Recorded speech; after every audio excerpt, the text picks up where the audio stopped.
നമ്മൾ തന്നെയല്ലേ ആരോപണം ഉന്നയിച്ചത്. കൃത്യമായ ബോധ്യത്തിന്റെ അടിസ്ഥാനത്തിൽ പല പ്രാവശ്യം ഞാൻ പറഞ്ഞല്ലോ, കഴിഞ്ഞ പാർലമെന്റ് ഇലക്ഷൻ കഴിഞ്ഞപ്പോൾ കിട്ടിയ വിവരമാണ്. അത് പല വഴിക്ക് പരിശോധിച്ച് 100% ഉറപ്പുവരുത്തിയിട്ടാണ് അങ്ങനെ ഒരു ആരോപണം ഉന്നയിച്ചത്. ഇപ്പോൾ CPM വീണെടുത്ത് കിടന്ന് ഉരുളിയാണ്. ഇപ്പോൾ പറയുന്നത് അത് ADGP ഒറ്റയ്ക്ക് കണ്ടാന്ന്. ഈ സംസ്ഥാനത്തെ ക്രമസമാധാന ചുമതലയുള്ള ഉദ്യോഗസ്ഥൻ എന്താണ് അദ്ദേഹത്തിന് വ്യക്തിപരമായി സന്ദർശിക്കാനുള്ള കാരണം? ഒരു കാരണമില്ല, വേറൊരു കാരണമില്ല. രാഷ്ട്രീയ ദൂതുമായിട്ടാണ് പോയത് എന്ന കാര്യത്തിൽ സംശയമില്ല. ഇതോടുകൂടി കേരളത്തിലെ CPM-ന്റെയും BJP-യുടെയും യഥാർത്ഥ മുഖം അനാവരണം ചെയ്യപ്പെട്ടിരിക്കുകയാണ് ജനങ്ങളുടെ മുമ്പിൽ. അവർ പരിഹാസ്യരായിട്ട് നിൽക്കുകയാണ്. ഇവർ പറയുന്ന മതേതരത്വം, CPM പറയുന്ന മതേതരത്വത്തിന് ഒരു കാര്യമില്ല. ന്യൂനപക്ഷ അവകാശങ്ങൾ എന്ന കാര്യത്തിൽ പുനർചിന്തനം വേണം എന്ന് ആവശ്യപ്പെട്ട ആളാണ് ഈ RSS general secretary Dattatreya Hosabale.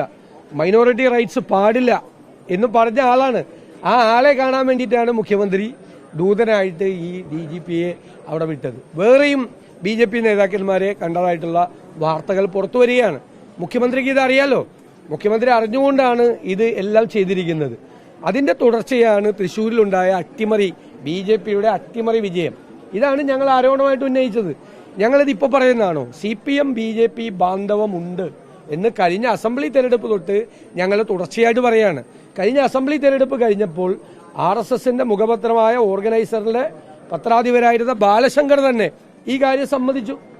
അതിനുശേഷം കേരളത്തിലെ മുഖ്യമന്ത്രി കേരളത്തിലെ അറിയപ്പെടുന്ന RSS നേതാക്കളുമാരുമായി വണ്ടി മാറി വന്ന് ഔദ്യോഗിക കാർ മാറ്റിവെച്ച് വന്ന് മസ്കറ്റ് ഹോട്ടലിൽ വെച്ച് സംസാരിച്ചു.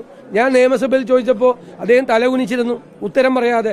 അപ്പം നിരന്തരമായിട്ടുള്ളതാണ്. അപ്പം ഈ കേന്ദ്ര ഏജൻസികളുടെ അന്വേഷണം ഒരു വശത്ത് നടക്കുകയും മറുവശത്ത് അതിൽ നിന്ന് രക്ഷപ്പെടാൻ വേണ്ടി ദൂതന്മാരെ അയച്ച് അവരെ പ്രീണിപ്പിക്കുകയും അവർക്ക് ആവശ്യമായ കാര്യങ്ങൾ ചെയ്തു കൊടുക്കുകയും ചെയ്യുക.